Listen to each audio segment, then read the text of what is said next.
The police officer stopped me on the sidewalk and asked to see my ID. They sweated me about my name. The officer said, you have to learn your place. They were charging me with jaywalking, so I was riffing, arguing about why would they charge me with such a petty crime.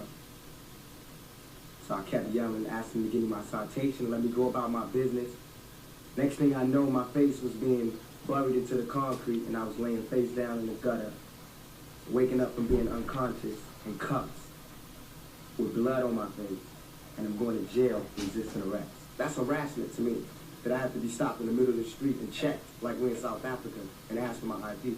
Officer Boyovich repeatedly slammed my face into the floor while Rogers put the cuffs on me. That's not called for jaywalking. I got $10 million lawsuit. They said they would settle with me and everything. You know what I'm saying? But nobody cared about that. That what blew up all the news. They didn't see me. They did not see me on TV with my eye busted, my head busted. There's pictures of those. You don't, yes, in Oakland. You don't see the pictures. You see pictures of Tupac coming out of jail and cuffs. You don't see pictures of the police standing over me beating my brains in. You don't see that. But I see that. That's what I see.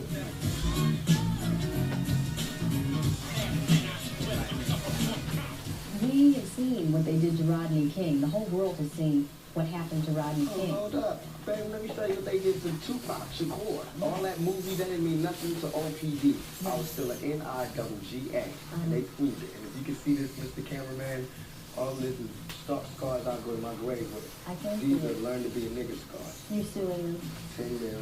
See What else what can I do? happens. You know, Yeah. see what happens. You know how that goes. Yeah. Rodney King still fighting for his, and they got it on tape. Yeah. You know what I'm saying? They got it on tape. One day I'm gonna bust, blow up on this society. Why did you lie to me? I couldn't find a trace of equality. They settled with me. They gave me $42,000. I had to pay my lawyer a whole bunch. One car. I only settled because I was tired of going to court. I could have won more, but I was tired of going to court. And I felt like any dollar from any police department was good money. So you got $42,000 for jaywalking. So It's a hell of a ticket. After that case, people perceived me as a menace. I mean, I've had chief of police, vice president, the leader of the Black National Women's Council. Everybody against me. Why? Why me? Alors, les agressions à New York en 1994 de Tupac. Dans la nuit du 30 novembre 1994, à la veille de l'annonce du verdict de son procès pour abus pour des consommations qu'il n'aurait pas dû avoir d'après ce qu'ils disent, mais enfin bref. Passons. Tupac et 3 hommes de son entourage, dont son manager Freddie Moore et Stretch Walker, entrent dans le hall des Quad Recording Studios à Manhattan. 2 hommes armés en trélisse commencent à le suivre et, avant qu'ils n'arrivent aux ascenseurs, sortent leurs armes à feu et voient les bijoux de Tupac. Dans la lutte, chacun reçoit 5 balles, dont 2 à la tête. Tandis que son manager est touché une fois, les agresseurs partent alors avec $40 000 de bijoux.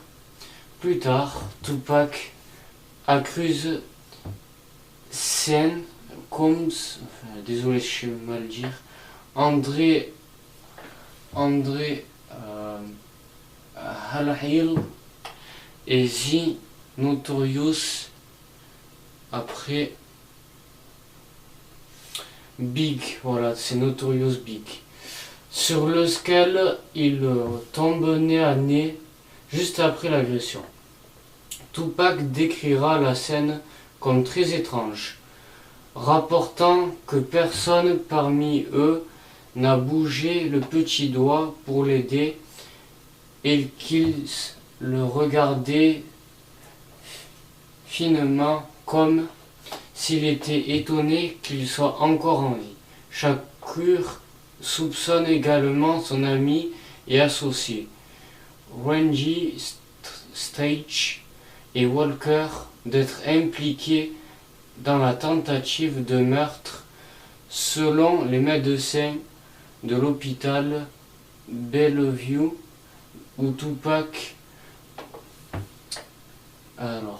où Tupac est admis immédiatement après l'incident. Shakur a reçu 5 balles, dont 2 à la tête, 2 dans l'aine et une à travers le bras et à la cuisse. Il sort de l'hôpital malgré les rétrécences du personnel. 3 heures après l'opération chirurgicale, le lendemain, Shakur assiste au verdict de son procès. En fauteuil roulant, il est reconnu coupable de 3 chefs d'accusation, dont celui d'attentat à la pudeur, et innocent de 6 autres. Le 6 février 1995, il est condamné à 1 an et demi de 4 ans et demi de prison. Alors, oui, 1 an et demi et 4 ans et demi de prison. Voilà, donc, après, 1 an plus tard, le 30 novembre 1995, Stretch est assassiné de plusieurs balles dans le dos au volant de sa mini-fourgonnette par 3 hommes faisant feu depuis le côté de son véhicule. Et Queens Village, sa camionnette percute alors un arbre et heurte un véhicule stationné avant de se retourner. Alors, le 27 mars 2008, le Los Angeles Times publie des excuses à Sean Puffy Combs pour l'avoir accusé de jouer un rôle dans l'agression du novembre 1994. L'article le indiquait que Shakur a été amené au studio par les associés de Biggie pour l'abattre et ainsi favoriser Biggie. Le journal s'est fondé sur 2 faux documents, The Smoking Gun, et démontrer leurs contradictions.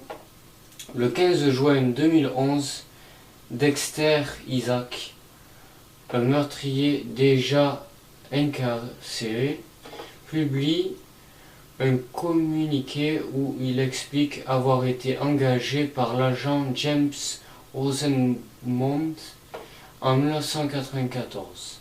James Rosemond m'a engagé pour cambrioler Tupac Shakur au quad studio. Il m'a donné $2500 et anneaux pour sa petite amie de l'époque. Il m'a permis $2000 et m'a permis de garder tous les bijoux que je trouverais, à l'exception d'une bague qu'il voulait pour lui. C'était la plus grosse des 2 bagues en diamant qu'on a volées. Il disait qu'il voulait mettre le diamant sur un nouvel anneau pour sa petite amie de l'époque. Voilà, c'était ça. Cynthia Reid, j'ai encore comme preuve une chaîne qu'on a prise ce soir-là. C'est Tupac qui parle. Voilà, c'est tout. Salut et surtout, n'hésitez pas à vous abonner, à liker, à commenter et à partager. Et sur ce, tchuss.